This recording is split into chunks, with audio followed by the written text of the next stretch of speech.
Oh, we good. We good. So, go ahead, bring us in. We all good.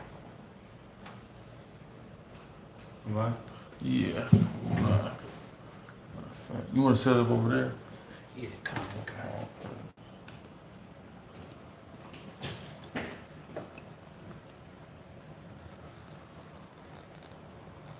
Oh yeah, looking good, gentlemen.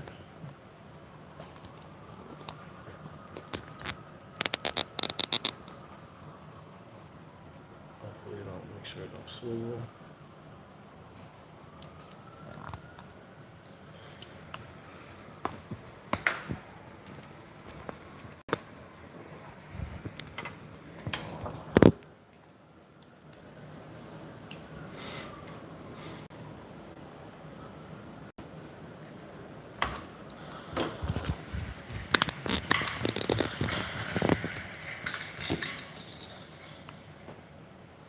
Are we good?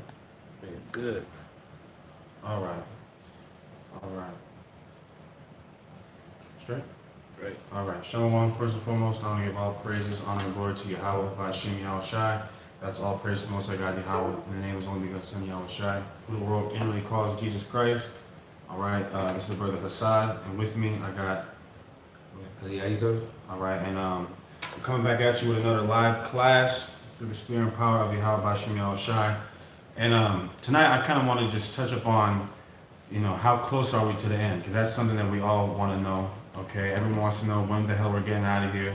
How soon is it till Yahweh Shai gets back? How much longer do I gotta go be a slave? Things of that nature. And I want to first preface it with something. Give me Matthew 24 and 36. Because this is what we got to understand. You've had brothers in the past, people in the past, not just Israelites, whether it be the Christian church or Muslims or anybody, claim, okay, this is when the end day is going to be. And they'll say September 22nd or something crazy like that. We're not claiming to know the exact date of when Yahweh Shai returns. So we're not going to sit up here and act like we do. So give me Matthew 24 and 36. It's the book of Matthew, chapter 24, verse 36. But of that day and hour knoweth no man. Of that day, what day? The day that Yahweh Shai returns. That day knoweth no man. Go ahead. No, not the angels of heaven, but my Father only. But my Father only. So the only person who knows when Yahweh Shai is returning is the Most High God Yahweh. So give me 1 Thessalonians chapter 5 and start at verse 1. Okay, because I want to preface it with that, because I already know there's going to be people saying, oh, Sicarii, they know when Yahweh Shai is coming back. That's not what we're saying. But we're going to go through it to we're going to go into it during the lesson. The Most High gives us signs as to when things are going to happen. And Yahweh Shai gave us signs in Matthew the 24th chapter, as well as other parts of the Bible that let us know how soon we are to the end. That's why He told the disciples what? You shall see earthquakes, uproars amongst the people, right? Famines in diverse places. Those are signs. He didn't tell them what day is coming back. Why? Because even he himself doesn't know what day is coming back. But give me 1 Thessalonians chapter 5, verse 1. Book of 1 Thessalonians, chapter 5, verse 1. But of the times and the seasons, brethren, ye have no need that I write unto you. Ye have no need that I write unto you. Go ahead. For yourself know perfectly that the day of the Lord so cometh as a thief at the night. As a thief in the night. And a thief in the night, give me Matthew 25 and 13. You don't know when a thief is going to come and break into your house. That's why we're going to get into it. Yahweh Shai gives a parable, how basically the kingdom of heaven, which matter of fact, I don't even want to spoil it. Just give me Matthew 25 and 13. Because the Bible said, the book of Matthew, the Bible said that the Lord, Yahweh Shai, is going to return like a thief in the night. Go ahead. Book of Matthew 25, 13. Watch therefore, for ye know neither the day nor the hour wherein the Son of Man cometh. You see that? It says watch. What are we? We're the watchmen. So we're supposed to, what kind of watchman doesn't watch out for the signs? That's like a dog that doesn't bark. It says, watch ye therefore, because we don't know when Yahweh Shai is going to come back. Go ahead, keep going, read through verse 15. For the kingdom of heaven is as a man traveling into a far country. A man traveling to a far country, go ahead. Who called his own servants and delivered unto them his goods. And unto one he gave 5 talents. So that's the point. Now give me a second to just the 9th chapter. The kingdom of heaven is likened unto a man that goes on a far journey. Who's the man that goes on a far journey? Yahweh Shai. and he put his disciples, which would be all the believers in the Mashiach Yahushua, right, over his goods. Over what is his goods? The flock. And what are we to do? To watch over the flock. That's why, what did he tell Peter? Is if you love me, feed my flock. If you love me, feed my sheep. So give me that 2nd Ezra chapter 9, start at the top. Now we're going to start to get into the lesson. 2nd Ezra chapter 9, starting from the top. He answered me then and said, measure thou the time diligently in itself. Measure the time diligently in itself. How do you measure the time diligently in itself? It's going to tell you. Keep going. And when thou seest part of the signs pass, which I have told thee before. When you see part of the signs pass, which I told you before, like what? Martial law. When you see, or race wars. These are things that are documented in the Bible. So it says, when you see those prophecies come to pass that I told you before, go ahead. Then shalt thou understand that it is very same time, wherein the highest will begin to visit the world which he made. Okay, that's the point, right? It says, so once you see these prophecies start to come to pass, that's when you can identify the time as, okay, this is what, even going back to when Yahushua was born, they saw the prophecies that came to pass during the time of Yahushua, and that's how they identified Christ as the Messiah. In the same way, we can read the prophecies written in the Bible and identify this as the time when Yahushua is going to return. Okay, that's it on that. Now give me Revelation 19 and 10. Book of Revelations 19 and 10. Because why is it important to go into this? Go ahead. Book of Revelations 19:10. And I fell at his feet to worship him. And he said unto me, see thou do it not. I am thy fellow servant and of thy brethren that have the testimony of Jesus. They have the testimony of Yahushua. Go ahead. Worship Yahweh, for the testimony of Yahushua is the spirit of prophecy. That's why it's important to go into this. The testimony of Yahushua is the spirit of prophecy. Give me 1 Corinthians 14 and 1. The testimony of Yahushua is the spirit of prophecy. And we're going to get into how important prophecy is in the Bible. Because if we claim to be the prophets, what do prophets do? Prophesy. How do you know a prophet buys prophecies? As a man so eloquently put it one time, right? So 1 Corinthians 14 and 1. Book of 1 Corinthians 14 and 1. Follow after charity and desire spiritual gifts. So Paul said, follow after charity and desire spiritual gifts. You're supposed to do charity and desire spiritual gifts. Go ahead. But rather that ye may prophesy. Rather that ye may prophesy. Why is it important to prophesy? Jump to verse 22. Verse 22. Wherefore tongues are for a sign, not to them that believe, but to them that believe not. Tongues are for them, are for a sign to them that believe not. Go ahead. But prophesying serveth not for them that believe not, but for them which believe. So prophecy and prophesying is for the believers. Go ahead. Keep going all the way to 25. If therefore the whole church be come together into one place. So let's say we're all the various camps. Let's say you're all kicking it at one spot. Go ahead. And all speak with tongues. And you're all speaking in tongues. Go ahead. And there come in those that are unlearned. And someone that's unlearned comes in the midst of y'all. Go ahead. Or unbelievers. Or an unbeliever. Go ahead. Would they not say that ye are mad? They're going to say you're mad. You're speaking in tongues, and someone walks in the door. They hear you speaking in tongues and say, what the hell are they talking about? Go ahead. But if all prophecy. But if you are prophesying, go ahead. And there come in one that believe not. And there comes in someone who's not a believer. Go ahead. Or one unlearned. He is convinced of all. How is he convinced of all? A lot of brothers and sisters came into this truth with what? Deuteronomy 28 and 68. So if you're kicking it out at the spot, and someone that doesn't believe in the Bible or is unlearned, doesn't know much, comes in and you break down Deuteronomy 28 and 68 to them, then what? Keep going. He is judge of all. Keep going. And thus are the secrets of his heart made manifest. And so falling down on his face, he will worship Yahweh and report that Yahweh is in you of a truth. And that's how you can show the validity of the scriptures, is through prophecy. If we can go into Deuteronomy 28:16 and show how our ancestors got to America, that's going to convince someone that the Bible is real and they're an Israelite. That's how it convinced me that the Bible is real and I'm an Israelite, as well as various other brothers. Now give me Sirach 39 and 1. Because I just want to establish something before I really start to get into the meat of the lesson. And again, just a quick disclaimer. We're not saying we know the day or hour when Christ is returning. So if you want to have a soundbite of us saying Yahushua is coming soon, and don't take it out of context. We're going to get infallible proof as to what we're saying to be true. So get Sirach 39:1. The book of Ecclesiasticus, chapter 39, verse 1. But he that giveth his mind to the law of the Most High, and is occupied in the meditation thereof, will seek out the wisdom of all the ancient, and be occupied in prophecies. And be occupied in what? In prophecy. You're supposed to be occupied in prophecy. Why? Because we're prophets, and what do we look for? We look for the coming of the day of the Lord. We're sick of being slaves in America. So what are we occupied in? We're occupied in prophecy, to the end that we can finally get out of here. That's what we long for. Give me Sirach 34 and 23. Book of Sirach, 24 and 33. 24, 33.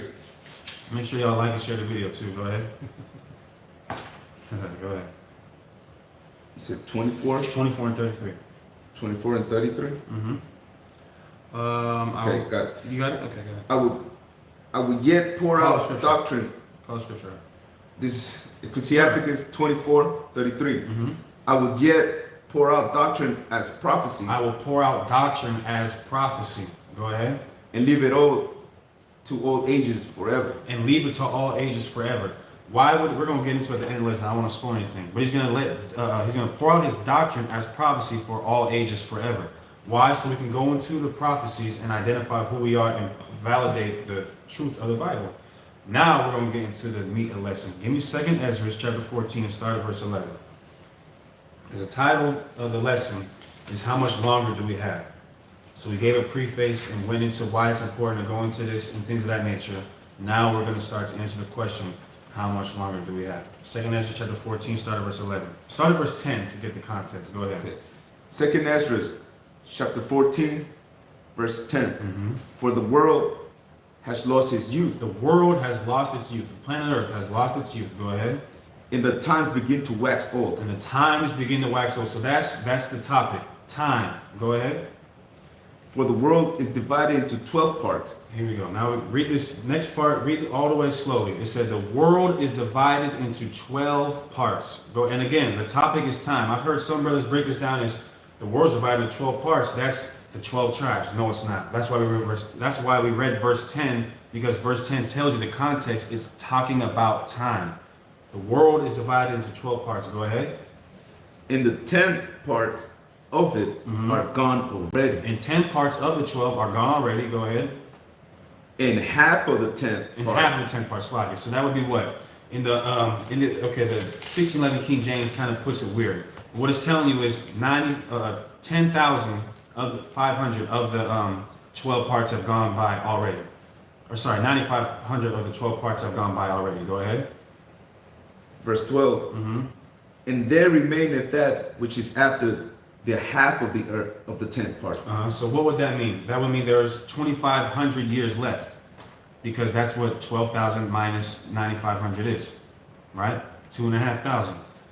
Is that it on that? Is that verse 12? Yeah. Okay, now give me 2nd Ezra 7 and start at verse 28.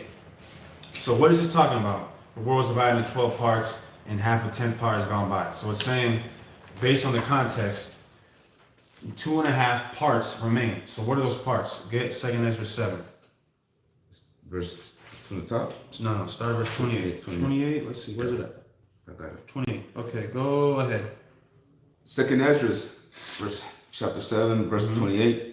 For my son, Yahushua, shall be... Now, real quick, we're reading, hold this book up. What book is this? This is the Apocrypha. Read it verbatim. Read it verbatim. Read it, just don't say as it's written. As it's written. Go ahead. For my son, Jesus, shall be revealed with those that be with him. So this is Jesus. This is an Old Testament, a non-messianic slaughter verse right here. That's Jesus in the Old Testament. It says, "For my son Jesus," go ahead. For my son Jesus shall be revealed with those that be with him. The disciples, go ahead. And they that remain shall rejoice within 400 years. Within how many years? 400 years. Okay, so let's see if y'all can see. When did Ezra live? It literally says exactly 400 BC. Letting you know what? What is it saying? That from the time of Ezra to the time of Hamashiach Yahushai, who the world calls Jesus Christ, is 400 years. That's what 400 BC, before Christ, right? So the reason why we brought that out is when you go to 2 Ezra, the 14th chapter, and you can identify those 2.5 parts. Matter of fact, give me 2 Peter 3 and 8. We're going to identify what those parts are real quick. 2 Peter 3 and 8, yes, sir. It's the book of 2 Peter 3, chapter 3, verse 8. But, beloved, be not ignorant of this one thing. Don't be ignorant of this one thing. Go ahead. That one day is with the Lord as 1,000 years. A day unto the Lord is 1,000 years. So what are those? Each of those parts represent 1,000 years. The world is divided into 12 parts, meaning that the whole history of the planet Earth is divided into 12,000 years. And it says 9.5 of those parts already went by. You had in Genesis the creation, and then the 7th day resting. That's 7,000 years. Then after that, from that to the time of Ezra is about 2,500 years. That's how you have 9,500 years already parted, right? And there remaineth that which is after that, meaning from the time of Ezra, when the time of Ezra lived, 9,500 years have already passed in the history of the planet Earth. And there's 12,000, so you just add 2,500 more. But we went to 2 Ezra 7 to show that Christ, or from Ezra to Christ, is 400. So that means there's what, about 2,100 years left. Now give me Hosea 6 and 1. As a matter of fact, sorry, verse 2, Hosea 6 and 2. Hosea Chapter 6, verse 2. 1, verse 2. So what it's telling you is, real quick, just to give a recount, from the time of Ezra to the end it would be 2,500 years. That's what it's telling you. Go ahead. It's the book of Hosea, chapter 6, verse 2. After 2 days will he revive us. After 2 days will he revive us. Now we just proved a day unto the Lord is what, 1,000 years. After 2 days he will revive us. Go ahead. And in the 3rd day he will rise us up. He will rise us up in the 3rd day. When you go, let's just look at it, right? 0 to 1,000 is what? 1 day. 1,000 to 2,000 is 2 days. And it's in the 3rd day. So we're not saying, like you have people with the Y2K thing. We're not saying, obviously we're not saying Christ is going to come back in the year 2000 because he didn't come back in the year 2000.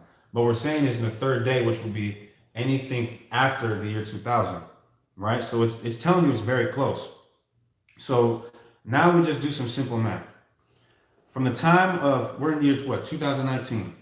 So that's 2019 years approximately after Christ. And if there was from the time of Ezra to the end, 2,500 years, and it's been since Ezra about 24.9 years, 20.9 years. We're literally at the end zone. We're right there, fourth in inches. You know, you got fourth in inches till the first down. We're right there to the end zone. That's how close we are. Okay, and there's other prophecies that we're going to go into briefly that that illustrate how close we are, right?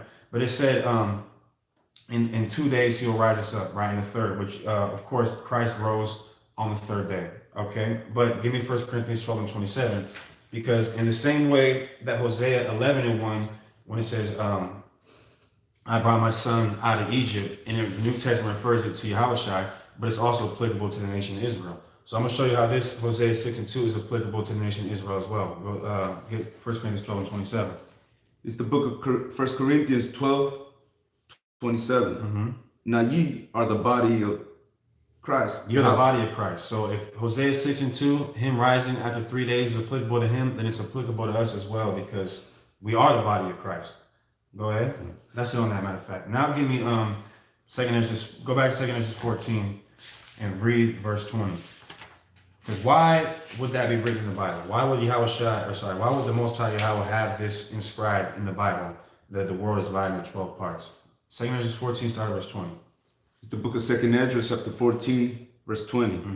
Behold, Lord, I will go as thou hast commanded me, and reprove the people which are present. So Ezra is saying, okay, I'm going to reprove. This is 9 verses after 2 Ezra 14, 11, the world is divided into 12 parts. So the Most High then said, go and reprove the people that are here with you. So Ezra said, okay, I will do that. I'll reprove the people that are here with me today. Go ahead. But they that shall be born afterward. But those that are going to come afterwards, after I die, go ahead. Who shall admonish them? Who's going to admonish them? Who's going to correct them and show them the way? Go ahead. Thus the world is set in darkness. That the world's set in darkness. Go ahead. and they that dwell therein are without light. And those that dwell in the world are without light. Go ahead. Why are they without light? Go ahead. Verse 21. For thy law is burnt. Therefore no man knoweth the things that are done of thee. Yeah, the law, the scriptures were getting burnt. People were going and literally burning the Bible, right? There was, to a point where it's going to tell you, keep going. Or the works that shall begin.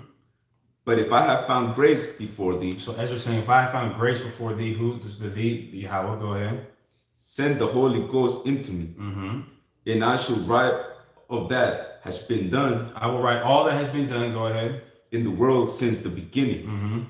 Which were written in the law. Right, meaning what? Ezra basically had to rewrite everything because it got burnt. Go ahead. That man may find thy path. That man may find, so that we could find the Most High's path, his path that he wants us to walk on. Go ahead. And that what? In the day which will live in the latter days. And that those that live in the latter days may what?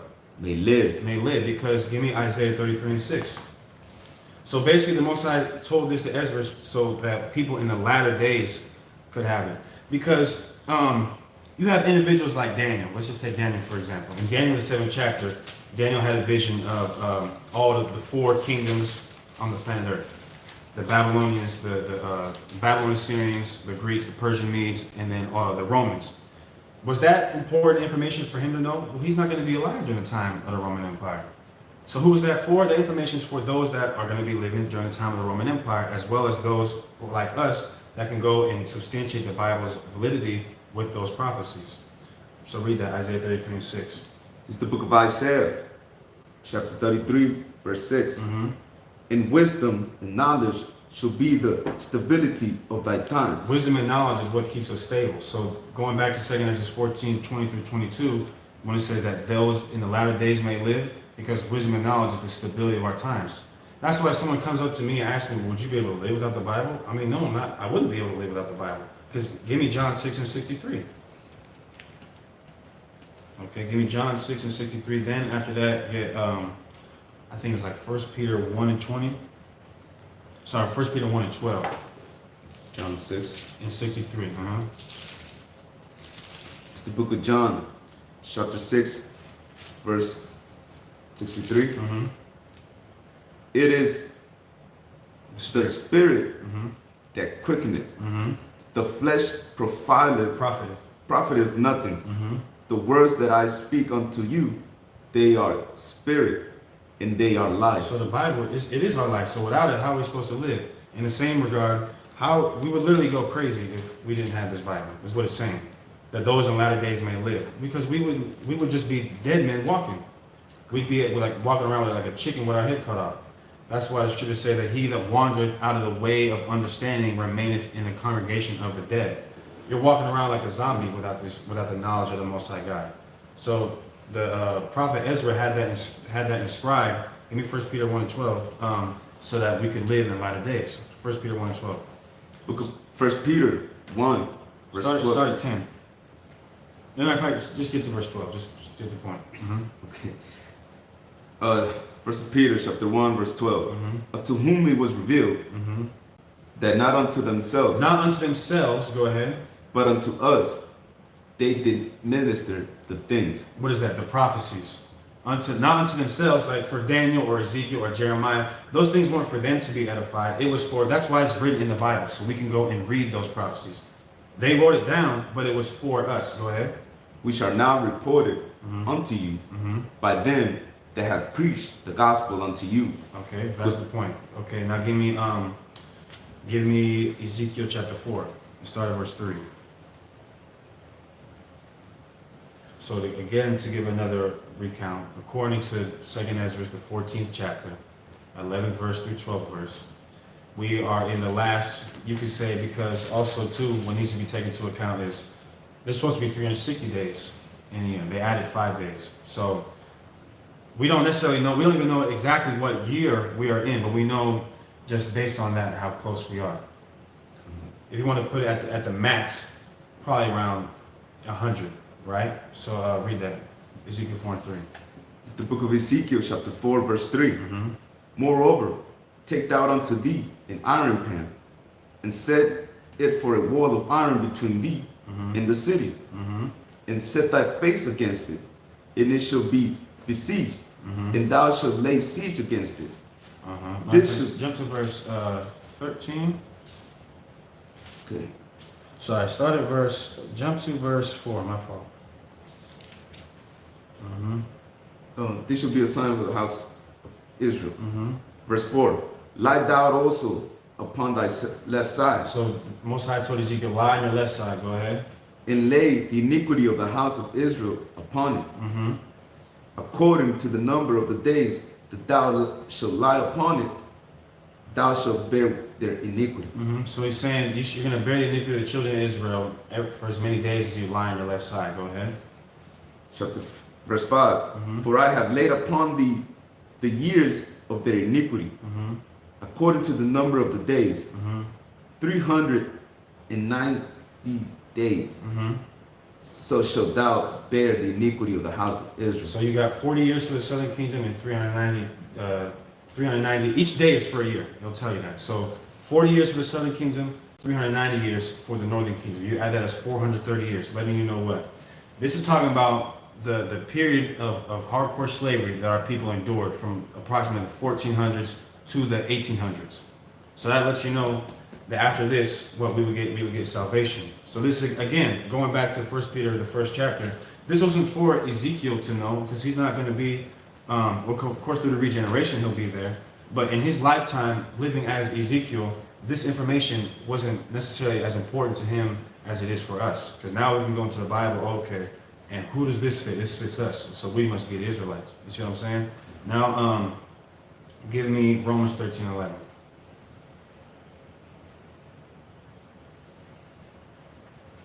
Romans chapter 13 and verse 11.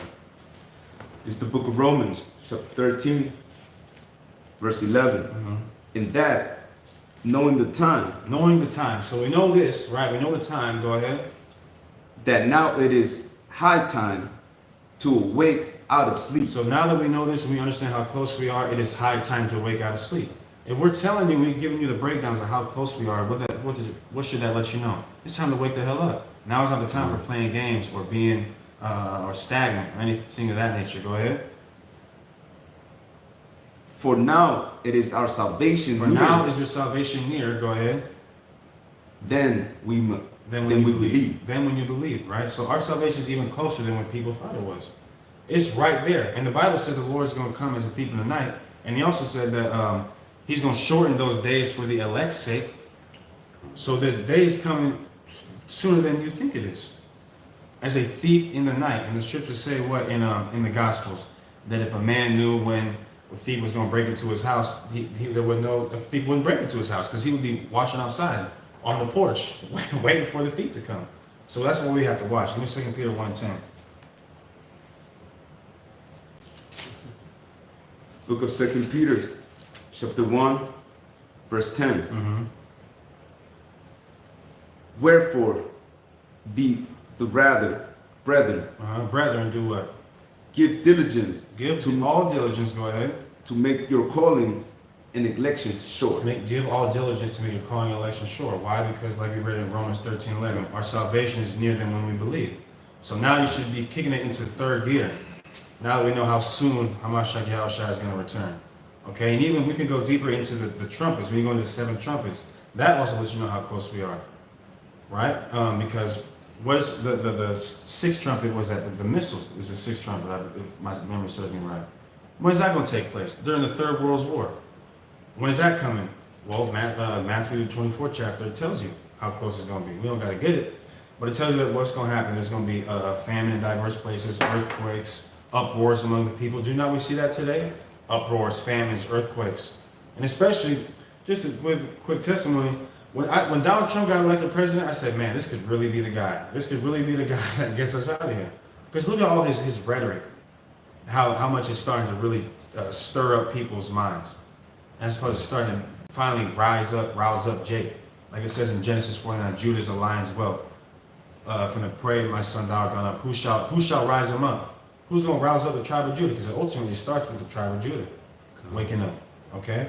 But an individual like Donald Trump is the one who's really starting to wake our people up.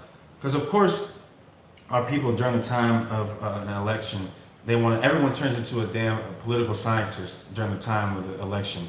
But at least now that Donald Trump's the president, now people actually start to care about geopolitics. What is that? Politics about the world. And that's because of someone like Donald Trump. The Most High used Donald Trump as a catalyst to wake our people up. And Israelites are repenting and coming to the truth by the thousands. By the thousands, you have people like Kendrick, Kodak. Not to say that they should be venerated because they're celebrities, but once you start to see people like that, of that notoriety, start to wake up, damn, you know you're in the last days. If someone like Kendrick Lamar is talking about, I'm an Israelite, don't call me black no more. You see what I'm saying? So, I mean, for time's sake, I don't want to go too much further. So, I hope the lesson was edifying. And with that, I want to give all praise to Yahweh Shemel Shai. And the water to the brother for reading. Right. You want your phone? Take the water. Read for me.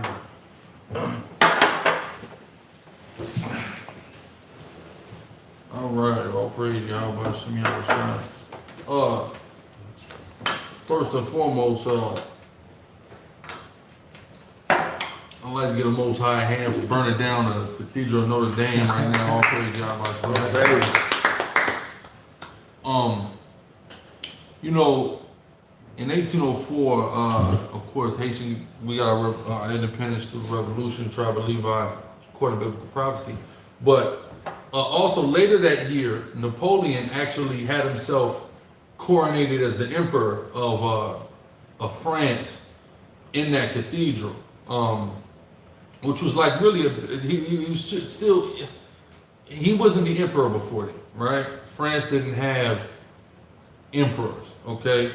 We know on July 1st, we had an emperor in Haiti. So he literally at that point was trying to copy us, truthfully. Because we know that Emperor Dessalines had his, I want to say he had his on the 1st, on January 1st. Let me fact check real quick. Emperor Jean 1, hold on.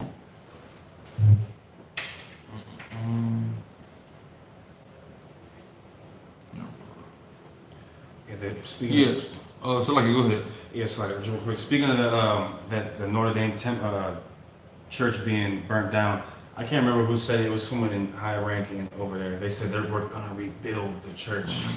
Well, they had to rebuild it in the late 1700s, and they weren't able to finance and do that rebuilding without our labor, the free labor, the tribe of Levi, the so-called Haitian man. They used our free labor to fund the last rebuilding of that church that they did in the 1700s, and they had to do that because you had something called the French Revolution. So during the time of the French Revolution, you had a group of white people, French people who were atheists, who rebelled against that current French leadership, right? Who was staunchly Roman Catholic. So they rebelled against them, and they actually took over that cathedral, and they started desecrating certain of the more religious statues there. So when they did all that, they had to repair it. So they literally used, the money that they made off of our free labor to do that. So it's only right that it gets taken down. But yeah, so January 1st is when boom, sort of roll, when he proclaimed later. Okay, so September 22nd, 1804 is when he became officially the emperor of Haiti. You see, so even before Napoleon was coronated as emperor of France. See, so all of that is, it's just a huge gain. But he was upset that he lost that, because that changed the dynamics of France forever. France was never able to rise into anybody. France was like a top people at that time. Now you see France got to look at the U.S. and Britain like, well, what y'all want to do? Okay, well, let's do it. They just attack them on that. They used to be a prime player, you know what I'm saying? But now America, through biblical prophecy, is a prime player. But that all could not have happened if it wasn't for Deuteronomy 33rd chapter. So I just wanted to just mention that briefly. I'm grateful for that thing being turned, and they can try to rebuild. Well, they gonna try to rebuild Notre Dame? That's what they said. Well, get Malachi. Yeah. It's okay. White man, I know you're gonna try to rebuild. You're gonna try to rebuild everything. The Most High said you would. That's why they're the only people that try to rebuild everything, right?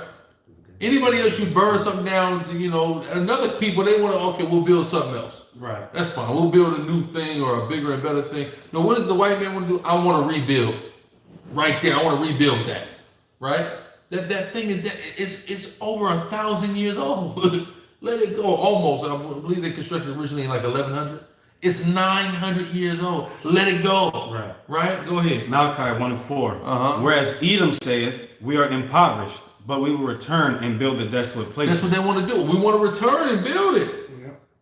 We want to rebuild that cathedral, man. All right? See, this is the problem. They try to rebuild the Tower of Babel. The Most High killed Alexander the Great when he tried to do that. They're gonna try to rebuild a lot. Who knows what type of rebellions the white man gonna try to do in the kingdom, right? Of Hamashiach. Who knows? They're gonna try to rebuild. Always. The Most High promised, you guys are gonna try to rebuild, and I'm going to throw it down. You won't be able to successfully do it. So you're not gonna be able to. You could try to start your rebuilding project. Matter of fact, I would love you to start. Yeah. Because as this brother was just going into Hamashiach, he's very close to coming back. So by the time he comes back, we're gonna destroy that again. Yeah. I want to take part in it, right? The Eiffel Tower. That's another thing. Okay, but we're gonna use the Eiffel Tower the same way that the white man used the trees in the South. We're gonna use the Eiffel Tower the same way. All right, when Yahushua comes back. Anyway, Esau gonna be getting hung off the Eiffel Tower. I hope y'all ready for that. Right? Get ready, Frenchman. Okay, or in Paris with your knob mustache. You got hell coming to you. All right, thus saith the Lord. We're not just making this up. You got hell for what you did to the tribe of Levi specifically. You also did things to the tribe of Gad. You also did things to the tribe of Issachar, man. Right? That's what Cinco de Mayo was all about. What a conflict they had with Spain. It was a conflict they had with France, right? You have a point. Go ahead. Yeah, like the brother brought it out. I want you to go and build it because according to Jeremiah 51st chapter, the Most High is going to use the nation of Israel as a wrecking ball. So I want things to destroy. So like, as it is written, you're supposed to destroy their altars, burn their groves. So okay, build it up so we can destroy it and have some entertainment doing so. Right. The same way they destroyed us, you're going to be destroyed. That's right. But that's it. Yeah, and the thing is this, right? The Most High, I've been seeing things, I've been paying attention to things. The Most High been doing a lot of things to the heathen lately, man.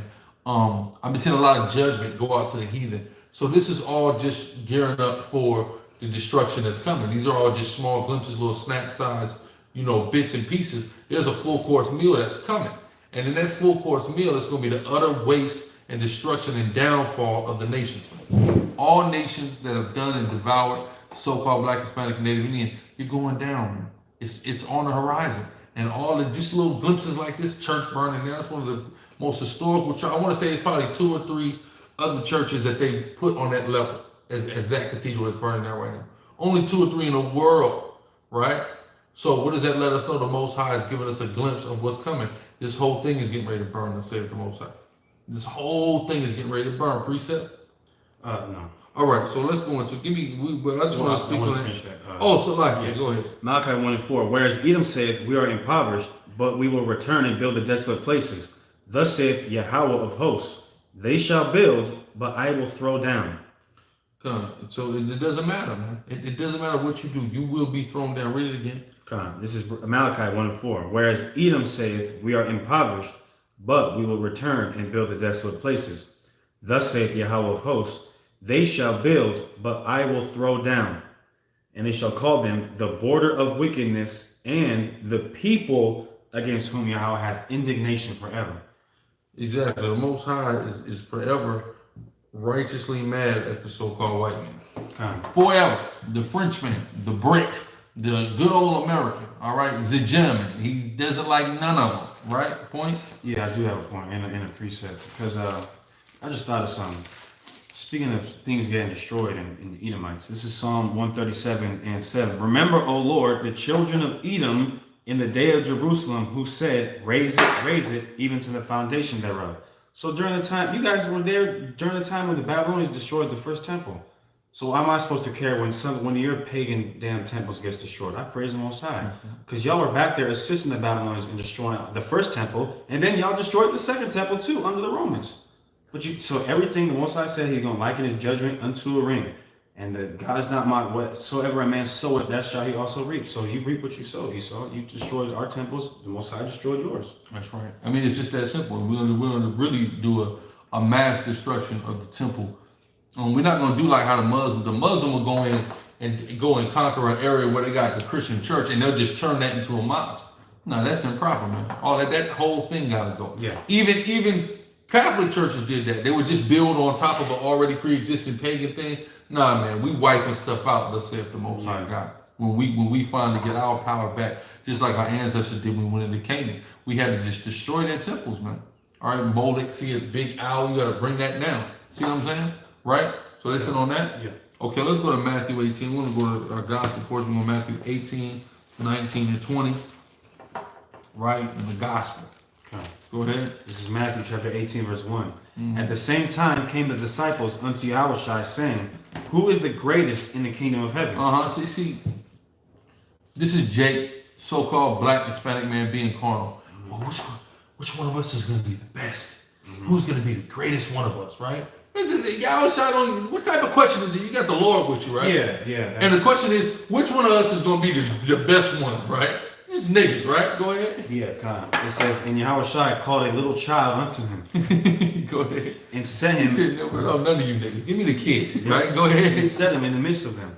And he said, verily I say unto you, except ye be converted and become as little children. As little children. This goes back to what he's teaching us in John 3, right? About being born again. It said, as you are, you're not even ready to be great in the kingdom of heaven.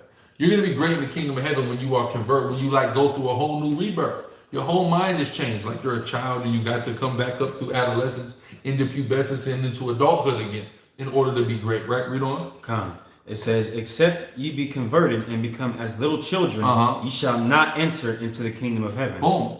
So he's referencing being born again, meaning as y'all are, y'all not good enough right now. You got to go through a true conversion process. And it wasn't until we don't see the true conversion until of the 12 that are coming and asking him until after he resurrects. Then we go into the book of Acts. Then they get their resurrection or their rebirth in that sense.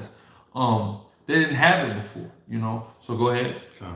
Elvis Small, Yabashmel Shah Barakatah, what he's about search high and low, and I really need help. Find out what tribe my people come from. I'm a gypsy from the gypsy people. Man, send us an email. Elvis, I talked to you before, I think. Matter of fact. Just somebody give me the email. Send us an email, and I try to deal with you and help you out, man. Right? Go ahead. Something else. Whosoever therefore shall humble himself. You gotta be humble, like a child, man. A child, he's gotta listen to his parents, etc. You know that, right? Because you are dependent upon that parent, right? So you gotta be humble like that to the Most High and Yahushua, because we're dependent upon them. Read on. Except thou humble, it says, and who's, I'm going to read verse 4. Whosoever therefore shall humble himself as this little child, the same is greatest in the kingdom of heaven. That's right. So you got to come with that humility and be born again. Read on. It says, and whoso shall receive one such little child in my name receiveth me. That's right. Go ahead. But whoso shall offend one of these little ones which believe in me, it were better for him that a millstone were hanged about his neck. That's right. Go ahead. And that he were drowned in the depth of the sea. Read on. Woe unto the world. Woe unto the world. It's sad. It's sorrow coming to this earth. Read on. Woe unto the world because of their offenses. Read on. For it must needs be that offenses come, but woe to that man by whom the offense cometh. Yahushua said people are going to get offended. It's going to happen. But woe to the man that offends. Right? Woe to the people that offend. Right? Read on. It says, wherefore, if thy hand or thy foot offend thee, cut them off. That's right. Go ahead. And cast them from thee. It is better for thee to enter into life, halt or maimed, rather than having 2 hands or 2 feet to be cast into everlasting. So it's important to cut things out of your life that are causing you to go off. That's what that's telling you, right? Giving you an example, if up to your right hand, so it might not be your right hand, but you might call somebody your right hand. You might your right hand man. Right hand man may be leading you astray. You may need to separate from that person. See what I'm saying? Go ahead. Kind. Or 2 feet to be cast into everlasting fire. Uh-huh. And if thine eye offend thee, pluck it out. That's right, go ahead. And cast it from thee. It is better for thee to enter into life with one eye, rather than having 2 eyes to be cast into hellfire. That's right, go ahead. Take heed that ye despise not one of these little ones. For I say unto you, that in heaven their angels do always behold the face of my Father, which is in heaven. Go ahead. For the Son of Man is come to save that which was lost. That which is lost, man. And that's what we are out here, like little fatherless children walking around in this world as a people, because we have no idea what's going on and we're lost. Right? So basically what happens, a child is lost at the mall, walking around, I don't know where my daddy is. You're supposed to take that child on your wing. Just wake up, talk about the water. You're supposed to take that child and help that child find his parents. You see what I'm saying? That's your job here, right? Go ahead. It says, how think ye, if a man have 100 sheep, and one of them be gone astray, doth he not leave the 99 and goeth into the mountains, and seeketh that which is gone astray? We doing? And if so be that's how important each in particular sheep is. Yep. It's that important to where you leave the 99 and go find this one and bring that back into the fold. So that's how important it is for us to go out and fish for our people. Right? Go out on the streets, teach. If I can get one Jake, you know what I'm saying, and edify them, this is one sheep that needs to be back in the fold of Israel, right? Go ahead. Yeah, that's why Yahushua said, whatsoever you have done unto the least of my brethren, you have done also to me. Because he loves each and every one of us. That's right. The children of Israel, that is. That's right. And doth he not leave the 99 and goeth into the mountains and seeketh that which is gone astray? And if so be that he find it, verily I say unto you, he rejoiceth more of that sheep than of the 99 which went not astray. He's happy to find the other one. This is a parallel of what we see called the prodigal son, right? You have something called the prodigal son. You have a brother, you have 2 brothers. One brother leaves, goes, lives with the heathen, lives as a heathen, spends his inheritance, becomes broke and poor, then comes crawling back to his father's house, and his father parties, and then the other son goes, why are you partying for him? I've been with you all the time. He said, because my son was dead, now he's alive, right? So when we're lost, we're dead. We're in a state of death. We departed from the laws of the Most High. We're dead now. When we come back, it's a rebirth. That's why he's talking about now. It's a rebirth. So we rejoice. It's like somebody new is being born, right? Read on. It says, even so, it is not the will of your Father which is in heaven that one of these little ones should perish. Moreover, if thy brother shall trespass against thee, go and tell him his fault between thee and him alone. So this is the powerful protocol that we all should know in Israel. Yahushua said, if your brother do something to you, trespass against you, you go to him, you tell him and him alone. Read on. It says, look, you got brothers who don't know this protocol. It's very elementary protocol here. You just, boom, okay, brother, you did something. Hey, you did this, right? Read on. Go and tell him his fault between thee and him alone. If he shall hear thee, thou hast gained thy brother. Right, so if he hears you, boom, you guys are good now, right? You let everything go. Read on. But if he will not hear thee, if you guys are having problems sorting out between the 2 of you, here's what you do. Read on. Then take with thee 1 or 2 more. Get a couple extra brothers. Get some fresh eyes on the situation, right? Read on. That in the mouth of 2 or 3 witnesses, every word may be established. There you go. Read on. And if he shall neglect to hear them, and if that, so like it was that lion Judah, you said who? Iron Judah. Iron Judah, Salaki, go ahead. But if he will not hear thee, and if he shall neglect to hear them, tell it unto the church.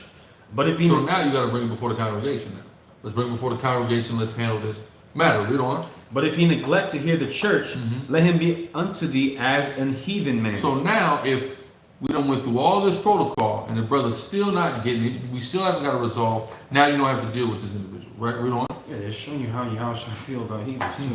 Let him be. Yeah, why did we say that?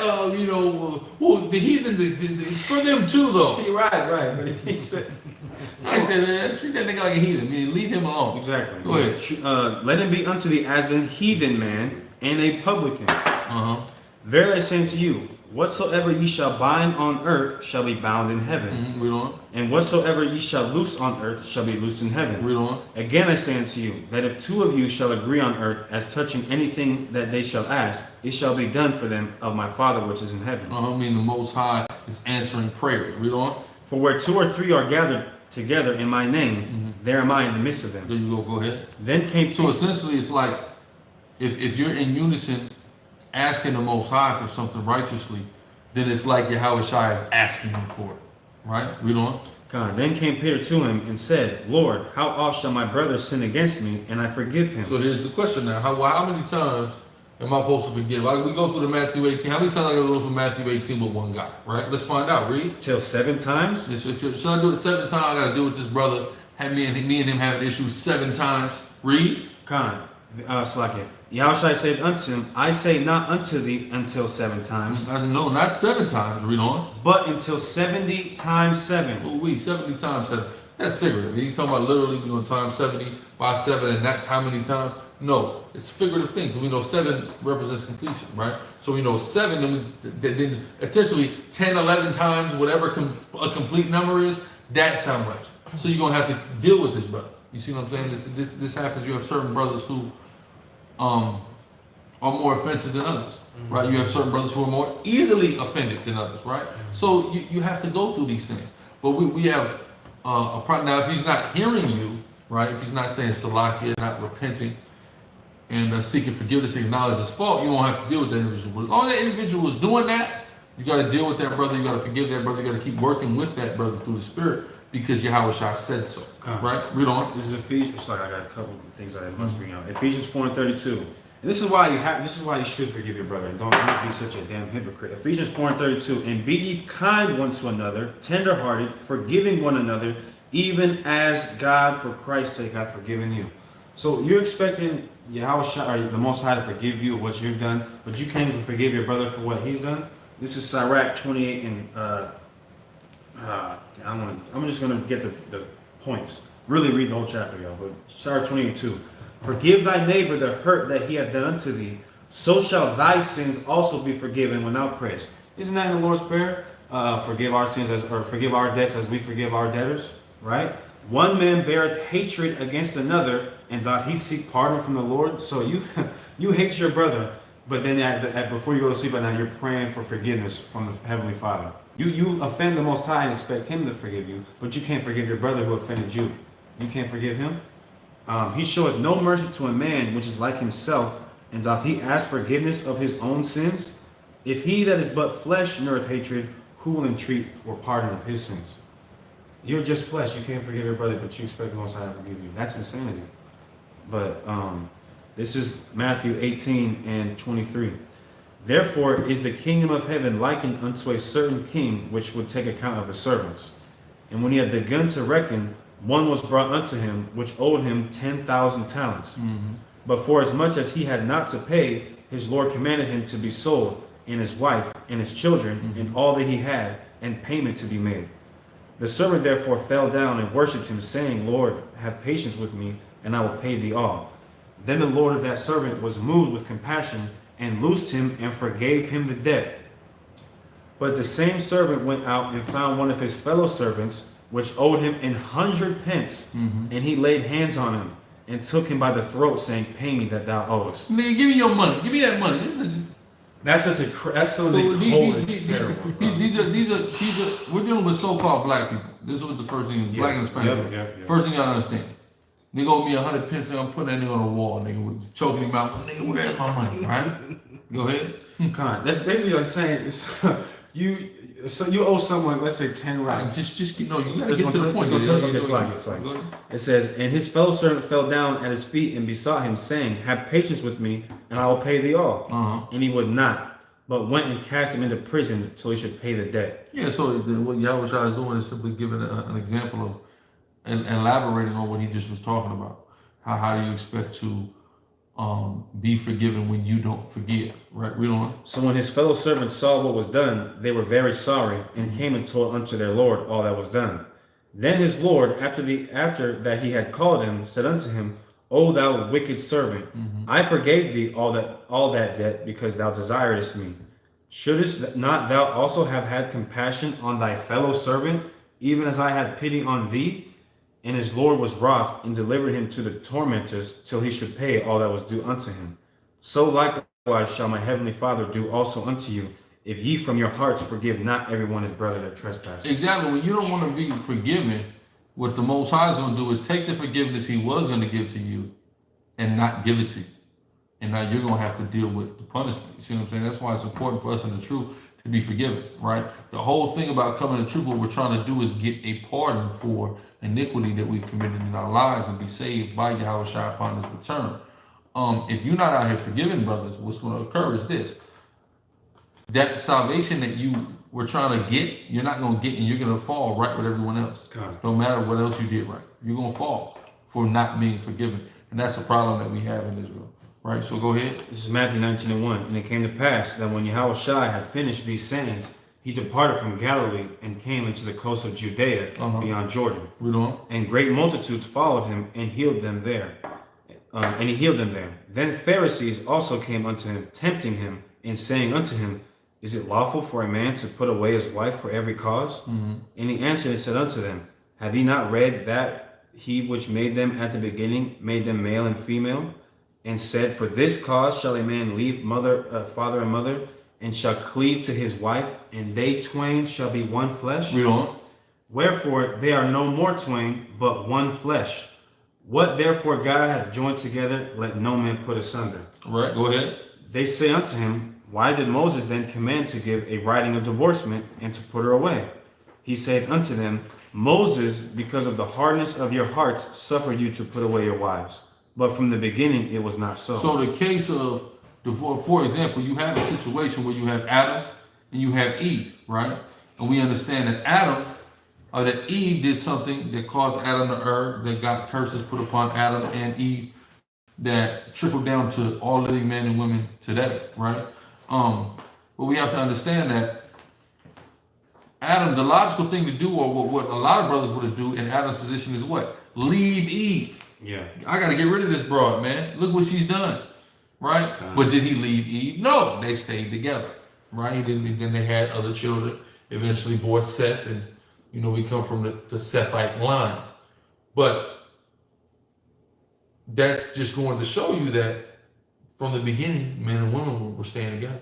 They were working out. They were persevering through problems that they were having, right?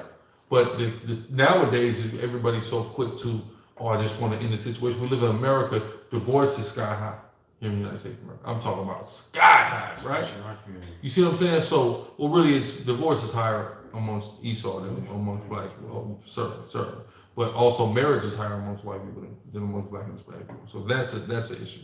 But the thing is, we're so quick to just, do away with somebody, not understanding that the Most High has joined us together, and not being thankworthy enough in our deeds to thank the Most High for putting us with somebody, right? With this particular person. So go ahead. It says, And I say unto you, whosoever shall put away his wife, except it be for fornication. Now, for fornication, that's justifiable for putting your wife away. So if your wife sleeps with another man, if your wife tries to be a lesbian, right? If your wife partakes in bestiality, right, or things of that nature, you have the right to put her away. You have the right to divorce her, let's say, for Mashiach Yahweh, right? Not for any of the cause, because they said, can you put her away for every cause? You don't like her damn, how the way she makes sandwiches, you don't put her away. No, you can't do that. But if she cheats on you, she deals with another man, she wants to become a lesbian or any other type of unlawful sex act, you can put that woman away. She wants to be a whore, you can put that woman away, right? Read on. Negro will do that too. It says, except for fornication, and shall marry another, committeth adultery. So if you just unjustly put a woman away, because what's happened is what a lot of brothers do is, I don't like this girl, right? And this you Negroes in the truth, right? I'm gonna deal with y'all first. Yeah. I don't like this girl all that much. I met this new girl, I like her better. Here's the problem. This new girl, she don't want to deal with polygyny. She wants that girl gone. So what I'm going to do is, I'm going to just divorce her and I'm going to get with this new girl, right? That's evil. That's a sin. Yahweh Shai is telling you, literally right here, you can't do that. You can't put her away and go get you another woman. Put her away unjustly and go get you another woman. Right? And why did he say it? Because you Negroes, y'all wish I knew about what y'all was going to be doing in this truth right now. Yeah, you did. I'm around talking about, yeah, man, you know, I court this new system, man, but she don't want to deal with polygamy. And she's cuter than my wife I got. So I think I'm going to just put her away and I'm going to choose this one. Right? This woman been with me, holding it down, but I'm going to just choose with this new broad and just throw her away. That's evil. That's what Yahweh Shai is talking about. That's evil as hell, man. All right, you better tell that sister she's going to have to deal with it, man. All right. Hey, that's right. Go ahead. It says, and whoso marrieth her, which is put away. So that now you put this woman away unjustly. Now, because we're not under the law, meaning we're not in a society that's stoning, putting people that upholding the Torah, we're in a place where you can do anything, have an orgy, be homosexual, whatever, and nothing's going to happen to you. Because we're in that situation, this woman's now not getting stoned, right? Read. Or Salakia, this woman who gets put away, she's not an adulteress. Salakia, let me backtrack a little bit. This woman who's unjustly put away, she's now living her life, right? She's single. She's going to meet another brother. He's going to sweep her up and he's going to want to get with her, right? But now that he's marrying this woman who's unjustly put away, read. It says, and whoso marrieth her, which is put away, doth commit adultery. Now you're putting a brother in a situation where he's an adulterer, right? Because that woman is still justly and rightfully tied to you, right? Read on. We heard the wedlock. She never broke wedlock with you. Read on. Yeah, Khan. His disciples say unto him, if the case of the man be so with his wife, it is not good to marry. This brother said, look, it's not even good to have a wife. Because if I want to get rid of this broad, now I can't. Or if I take a girl who's not a virgin, now I'm going to, you see what I'm saying? You would have conducted us what the disciples saying, damn, we might as well not even get a wife. Right? Read on. But he said unto them, all men cannot receive this saying, save they to whom it is given. Go ahead. For there are some eunuchs which were so born from their mother's womb. There's some brothers who, from their mother's womb, and they're not having sex. Right? Read on. It says, and there are some eunuchs which were made eunuchs. It's not calling these brothers virgins. Right? Why is it not calling these brothers virgins? Because a virgin is a girl. That's why. Right? So this whole in America, you call somebody a virgin who has never had sex. That's more of a modern American terminology. Biblically, you're not going to see men referred to as virgins. You're going to see eunuch there, right? So read. It says, which were made eunuchs of men. Who is made a eunuch of a man that was accustomed in certain kingdoms, not in our kingdom, but in certain kingdoms where people would be castrated, right? And typically they be castrated because they were around women. So because they were entrusted to be, they weren't really entrusted to be around women. They would be castrated, so they couldn't deal with these women who they were given, a position over or to be security to or whatever. They would castrate them, right? So you see it like, this queen cometh with her eunuchs. You read about that in the Bible. It's because whoever the man was that was over that kingdom made sure that this woman would have an elite group of security guards that would not have reproductive organs. So they couldn't be sleeping with this girl, right? Read. It says, and there be eunuchs which have made themselves eunuchs for the kingdom of heaven's sake. But there's some brothers who say, I'm not going to have sex with a woman, right? Why am I not going to have sex with a woman? I'm going to focus exclusively on the Bible, on the truth, and I'm not going to have sex with a woman. Read on. He that is able to receive it, let him receive it.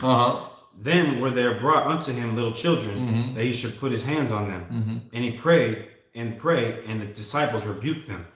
But Yahushua said, suffer little children, and forbid them not to come unto me, for of such is the kingdom of heaven. That's right, go ahead. And he laid his hands on them, and departed thence. Go ahead.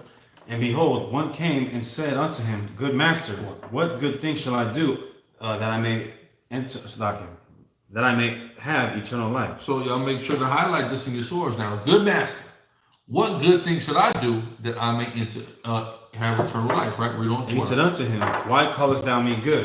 There is none good but one, that is God. He's saying, listen, the Most High is good, Yahweh is good. Read on. But if thou wilt enter into life, but if you're going to enter into life, read on. Keep the commandments. Do what? Keep the commandments. Do what? Keep the commandments. Keep the commandments. Did he say keep Christ's commandments? What did he say? Keep the commandments. It's the commandments. It's the plain the commandments. These people, they're always running around and playing these games. If you want to enter into life, what is life eternal now? Keep the commandment. The kingdom of Yahweh Shai, keep the commandments. It's that simple, right? There's no way around it. The Christians, they're going to wiggle, they're going to squirm, they're going to try to do everything to get out. They can't. He said it's red letter. I just want to deal with what the man said. Right. Right? I don't even want to deal with nobody else. Let's deal with what the man who you call Christ Jesus, Yahweh Shai. Let's deal with what came out of his mouth. And if you notice, if they want to paint a doctrine that you don't have to keep the law, they don't deal with red letter. Red letter is out of the question. They're dealing with letters that were written afterwards by people who are not the man in question. Let's do what Yahweh Shai, let's do what he said. Right? So go ahead. God, keep the commandments. He said unto him, which Yahweh Shai said. Wait a minute. Which? Read on. Which, thou shalt do no murder. Mm-hmm. Thou shalt not commit adultery. Thou shalt not steal. Thou shalt not bear false witness. Honor thy father and thy mother. And thou shalt love thy neighbor as thyself. So what does he do? He quotes a few of the 10 commandments. Then he quotes Leviticus 19 to 17. That's not a part of the 10. Meaning he's just listing off a few. You know like this. You know the commandments, man. Boom, boom, boom. He's giving a list of commandments. These ones. You know the ones that you've always heard. Those commandments. Yeah. Are you mean to tell me that these are the only ones I gotta keep? Stupid. Read. Yeah, that's crazy. The young man said unto him, all these things have I kept from my youth up. I mean, yeah, what is he saying? These are the laws that I've been keeping, right? I've been brought up in this system of the Torah. This is what I do. Read on. What lack I yet? Okay, so I kept these laws. Now where am I lacking? Right? Read on. Yahweh Shai said unto him, if thou wilt be perfect, go and sell that thou hast, and go ahead. Go and sell that thou hast, and give it to the poor. See that? That's where you're imperfect. Okay, you kept the laws, but brother, you have no charity, right? So now, and clearly this is probably a brother who had a lot of possessions, right? Because he prided himself on the possessions. It was so serious that he couldn't do it. So Yahweh Shai said, okay, nigga, you want to really know? Sell everything you got, right? Now, remember, Deuteronomy 18 says we got to obey everything Yahweh Shai said. So if Yahweh Shai told a man, sell everything you got, he's supposed to go sell everything he got, right? Read. Come, and thou shalt have treasure in heaven, and come and follow me. But when the young man heard that saying, he went away sorrowful. You see that? Oh yeah, he couldn't take that. And what he didn't realize, what he just did was break a commandment, because it's a commandment to listen to everything Yahweh Shai said, right? Deuteronomy 18:18. So he broke a commandment right there. So now look, you haven't kept all the laws from your youth, right? Yeah. Read on. And that's such a lack of faith, because he could have sold everything he had, right? And followed Yahweh Shai, and then Yahweh Shai had it to where, Most High had it to where he got blessed 10 times more than he already had, right? Yep. But what he had, he just couldn't. I just can't let go. You know, that's a Negro today. You know, Negro got a little Charger with a Hemi, and I can't sell the Charger, Jordans, sell my J's, my chain. I just can't do it. Right? Go ahead. Yeah, some Jordans. It says, but when the young man heard that saying, he went away sorrowful, for he had great possessions. He had a lot of stuff. The brother who had things, man, and he did not want to depart from those things for the Lord. Right? Read on. Then said Yahweh Shai unto his disciples, verily I say unto you, that a rich man shall hardly enter into the kingdom. That's what he said. These brothers who's rich, man, it's going to be difficult for them to come into the truth. And the reason is because they have so much stuff. Their heart is after the money. It's after what they have. They've set their whole life, because you don't just become rich, right? That's not just something, especially for our people. That's not just something that happens. You know, you don't just wake up rich. You got to do things that get you to that money. You see what I'm saying? You have to work and dedicate yourself to whatever it is, man. Whether a brother's a businessman, a brother can be off into big high-end real estate, or it can be a musical artist or an athlete. Any of those walks of life, if you're so-called black and Hispanic, you got to put in a lot of work to get to a point where you are considered rich. We got to understand, we live in a country where in some states, if you make less than $120,000 a year, you're poor. California, you ain't making an excess of 120K, you're poor. You see what I'm saying? So in order to be considered rich in that state, right, you got to make a lot of money. If that's poor, what's in the middle? 200, 300, 400,000. So if you're not doing an M plus, you can't say you're rich in the state of California, let alone other states. You know, it fluctuates, but richness is something that's a lot of money. We think a dude is rich you know, if he got some rims on his car. You see what I'm saying? Like, because we don't even understand what rich is. That's when they came out with that term nigga rich, right? You deal with being nigga rich. We just think like, oh, he's hood rich. You know, like you got a little bit of, so you got more than the average brother that's riding around. So Israel, we looking at, oh, this brother rich. This brother, he got money, right? Whole time, he really don't got. He got a little extra than you know what I'm saying? Or he make it look good, right? He may not have more than you. This same brother that got a little extra, them cabinets, they might not have nothing in it. He might not have no food. You know what I'm saying? It looked nice, but he's hungry. You see what I'm saying? That's how Israel. You ever been to a brother's house? You're like, damn, man, this brother don't even do that. Damn, I just ain't nothing in this fridge, bro. What's going on? I mean, you know, it's everything that was gonna be in the fridge is on my tires now, right? So I don't have it in my fridge. You see what I'm saying? So that's what's wrong with our people. But to be really rich, a brother who's really rich and really work hard to get to those things, it's gonna be difficult for them to make the transition into the truth because their mindset is on the things that are gonna keep putting a consistent cash flow into their pockets. You see what I'm saying? That's it. That's all they're thinking about. And in order to do it, especially in the world we live in today, in order for you to do that, being in the truth is difficult because we're frowned upon so much by the world. Marie Tobias, we're frowned upon so much. You know, a lot of people don't know. Like you have certain brothers who, you know, don't want to be associated with certain other brothers, right? Because they feel like their association with certain guys is going to prevent them from doing things in the world that they want to do, right? I'm not going to name names, but it's a guy in particular who was very afraid of being associated with the SICARRI, right? Because of the implications that, you know, and how radical that we're viewed, right? And it was so bad that a brother in the camp had offered to pay him to come to an event, and he didn't even want. He listen, you niggas can't pay me to come to you, right? You know what I'm saying? So stuff like that goes. Okay, so we have that much of a negative stigma to the world as an organization that you don't even want to be seen with us whatsoever, right? And then you have some brothers who you see what I'm saying? Exactly, right?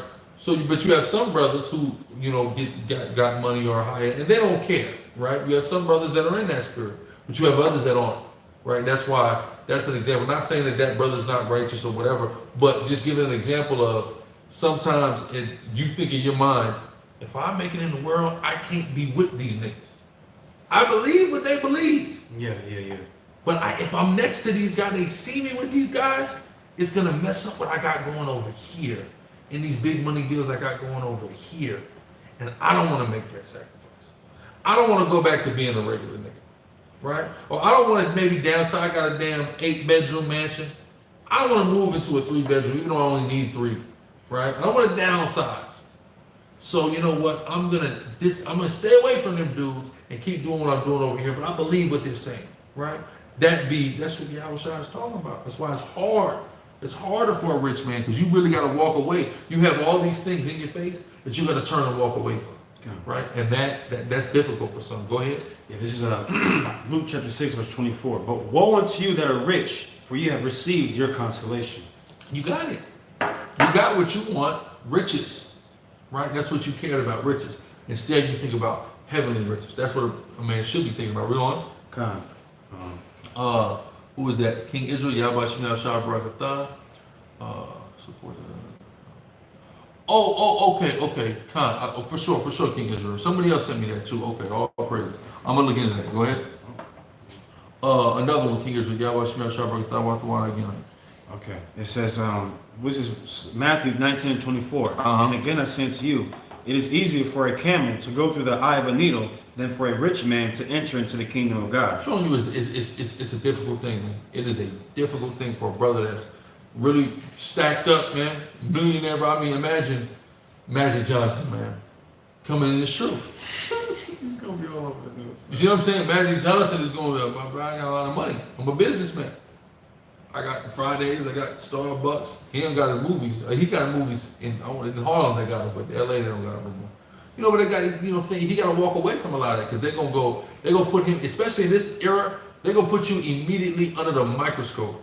If you say anything, you're getting put immediately under a microscope and shunned. Imagine really if Kendrick Lamar, somebody like that, start going hard with the truth. They're gonna say, listen, iTunes, we're banning you, or we're taking you off of the shared playlist, the promoted playlist, like they do R. Kelly, right? Even though it's not the same as that, but they're gonna paint him out to be a monster. They're gonna take it into consideration his views. But that's why you got to do things slick, right? You see white people. Kendrick Lamar got a song called DNA, right? Yeah. You heard the song DNA. You understand that's a diss record to white people? Yeah. White people sing that song, right? Not understanding that he is subliminally disrespecting their entire race, right? You see what I'm saying? It was every time I saw a white person singing DNA, I just laughed. I said, "Damn, man." Royalties. I said, "This brother, he's smart, man." They're singing about themselves, and they don't know it. He doesn't realize that this is a diss record to their whole nation. They don't know, right? Some brothers are smart, slick like that. That's true. Some brothers not so. Some brothers are scared, and they want to say, "You know what? I believe that Hebrew stuff. Man, I gotta chill out, man. I need to get this bag, man. This is gonna stop the bag, right?" Read. Matthew 19:25. When his disciples heard it, they were exceedingly amazed, saying, "Who then can be saved?" And real quick, man, smart dudes, man. Let me explain something. It's a brother, in GMS, right? He used to be in the NFL, out of the NFL. But what he did was, he took his NFL check. You know what I'm saying? You know, they cut him, probably a couple M's. Took his NFL money, bought him a crib, started him a business, and he pushes this word, man. You see what I'm saying? You got all this money. That's cool. You could easily, maybe downsize a little bit, start your own business that you don't have to be dependent on these people and their opinions, man. And you can still earn a good living and do this work and not have to tuck your tail because you're afraid of what people are gonna feel about it. But it's hard. That's hard to do. That's why a nigga don't want to do it. That's why Yahweh says it's gonna be easier for the camel to get through the eye of a needle than that. I mean, there's only gonna be a few brothers that truly make it that are coming from that position, right? So go ahead. Saying, "Who then can be saved?" But Yahushua beheld them and said unto them, "With men this is impossible." That's why some brothers select it. Some brothers, man, they used to be ballers. Then they come into the truth after they broke. You hear like, "Yeah, man, I had all this." Yeah, the Most High had to make you go broke for you to be able to receive the truth. That nigga had to be broke first. See? And the Most High, he worked like that. Yep. Right? But what did Yahweh say? Read it again. With men this is impossible. It basically is impossible.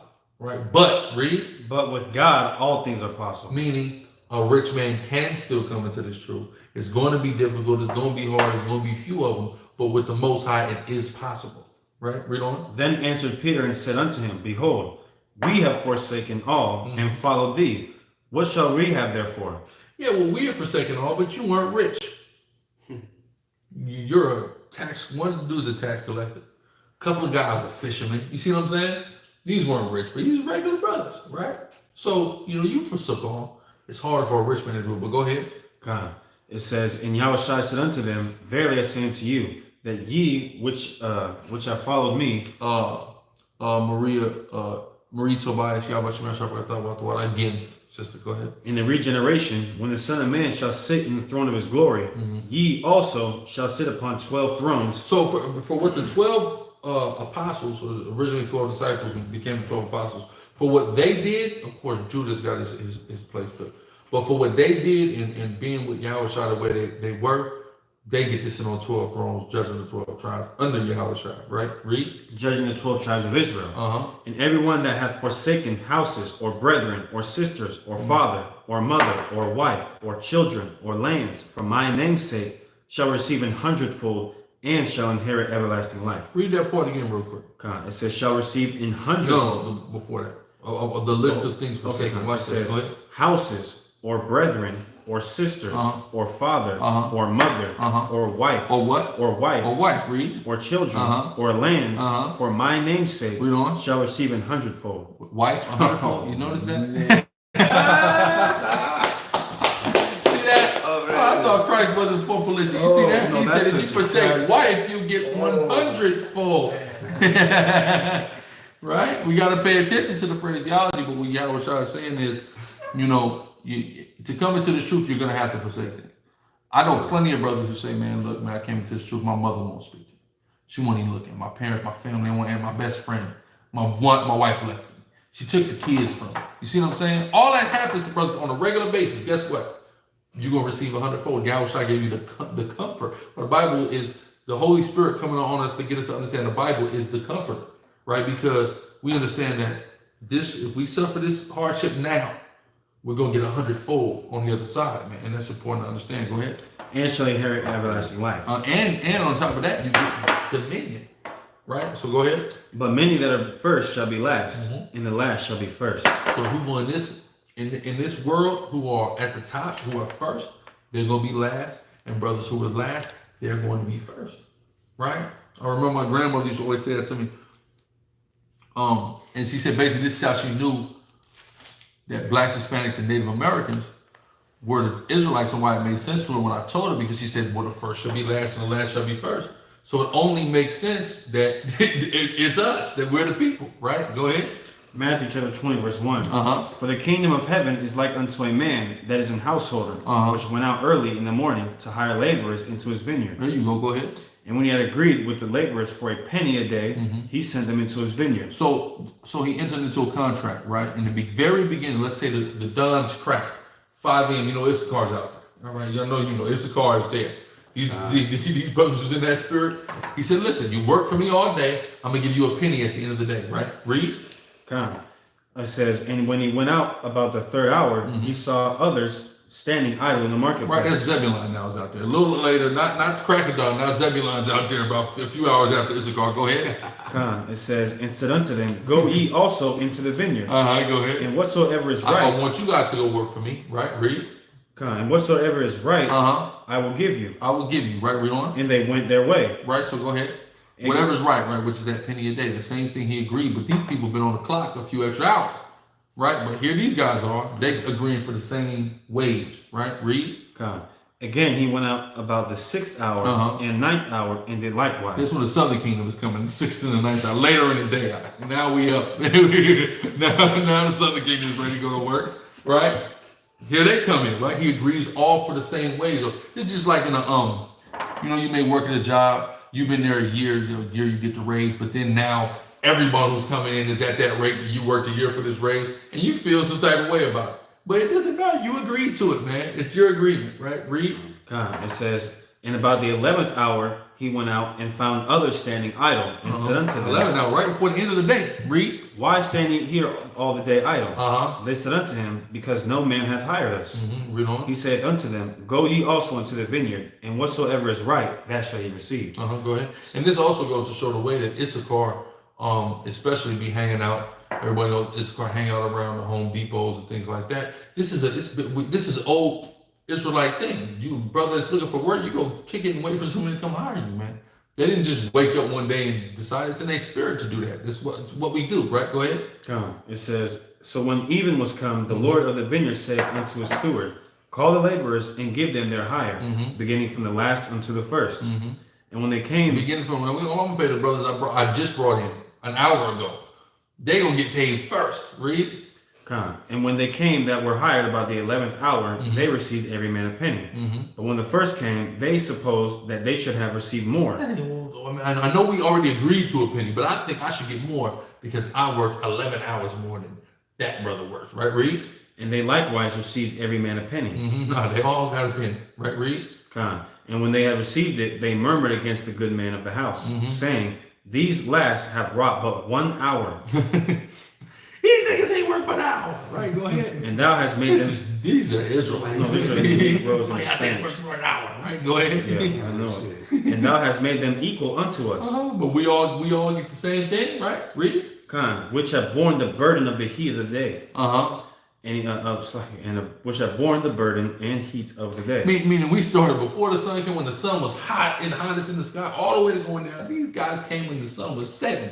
Read. But he answered one of them and said, friend, I do thee no wrong. I didn't do anything wrong to you. Why? Read. Didst not thou agree with me for a penny? I told you I was going to give you a penny. You agreed to a penny. You take the penny. I didn't do anything wrong to you. right? Read. Take that thine is, and go thy way. Just, hey, take yours, who is that? Utmost. Utmost, go ahead. I will give unto this last, even as unto thee. That's right, I'm going to give everyone the same thing here, right? Read. Is it not lawful for me to do what I will with mine I'm own? going to do what the hell I want to do. It's lawful, right?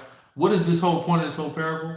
The brother that's been in this truth 30 years is going to get the same thing that the brother's been in the truth 6 months when it's all said and done, right? As long as you're in this truth, we all are looking to get the same reward, right? Salvation. Oh, brother, you're an elder. You was in this 30 years. That's cool. You get saved. The brother who's, hey, this brother just started holding posts.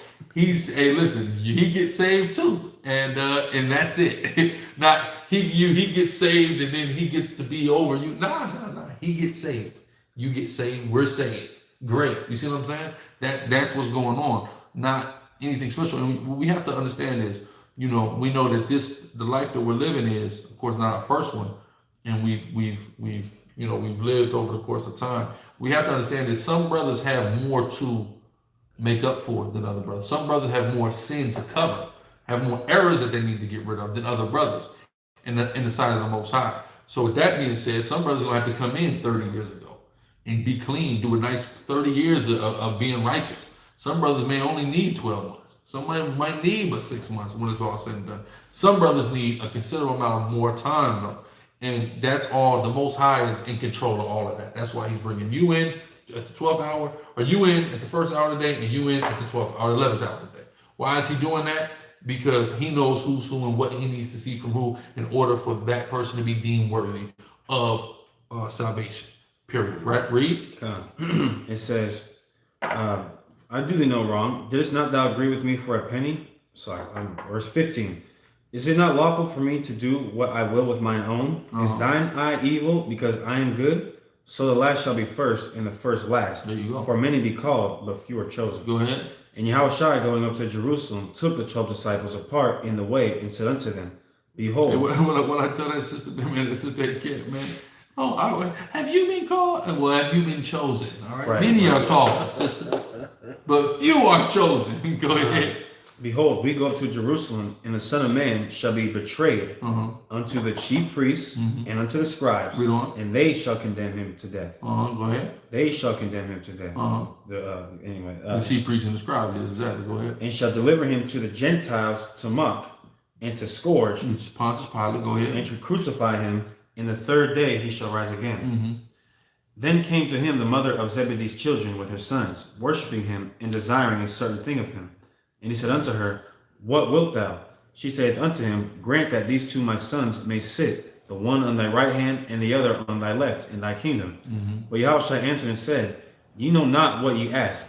Are ye able to drink of the cup that I shall drink of, and to be baptized with the baptism that I am baptized with? They say unto him, We are able. And he saith unto them, Ye shall drink indeed of my cup, and be baptized with the baptism that I am baptized with. And this is why they say Peter was crucified, right? The history says Peter was crucified, right? Upside down. Because Yahushua said, you're going to get that baptism too, right? Because the baptism Yahushua is talking about is not what John already did to him. No, it was that crucifixion, right? Read. It says, but to sit on my right hand and on my left is not mine to give. I don't have the power over it. But what I can tell you is you can be crucified and like me. I can tell you that. The Most High say who sit where. Right? He's the director of this. He the one that gave me the seating chart here. All right. He the one put me on the throne. I didn't have the power to go there. He put me there. Right? Read. But it shall be given to them for whom it is prepared of my Father. Read on. And when the 10 heard it, they were moved with indignation against the two brethren. I ain't mad at them. Why y'all asking to be put on the right and the left? King Israel, again, go ahead. Okay. It says, But Yahushua called them unto him and said, Ye know that the princes of the Gentiles exercise dominion over them, and they that are they that are great exercise authority upon them. But it shall not be so among you. But whosoever will be great among you, let him be your minister. That's right. Let him be a minister, which is a servant. That's why when Yahushua came, he washed brothers' feet and things of that nature, because he was showing that service. That's what minister also means. You got to understand. It means that you're serving people, right? Go ahead. It says, "But it shall not be so among you, but whosoever will be great among you, let him be your minister. Go ahead. And whosoever will be chief among you, let him be your servant. Even as the Son of Man came not to be ministered unto, but to minister and to give his life a ransom for many." Exactly. I mean, he didn't come to be served in that time. He came to be of service and ultimately give his life for the nation of Israel. Go ahead. God. And as they departed from Jericho, a great multitude followed him. And behold, two blind men sitting by the wayside, when they heard that Yahushua passed by, cried out, saying, "Have mercy on us, O Lord, thou Son of David." And the multitude rebuked them because they should hold their peace. But they cried the more, saying, "Have mercy on us, O Lord, thou Son of David." And Yahushua stood still and called them and said, "What will ye that I shall do unto you?" They say unto him, "Lord, that our eyes may be opened." So Yahushua had compassion on them and touched their eyes, and immediately their eyes received sight, and they followed him. You still on that? All right, with that, we're going to give all praise, honor, and glory to Yahweh, Ba'ashim Yahushua, and say Shalom. Shalom.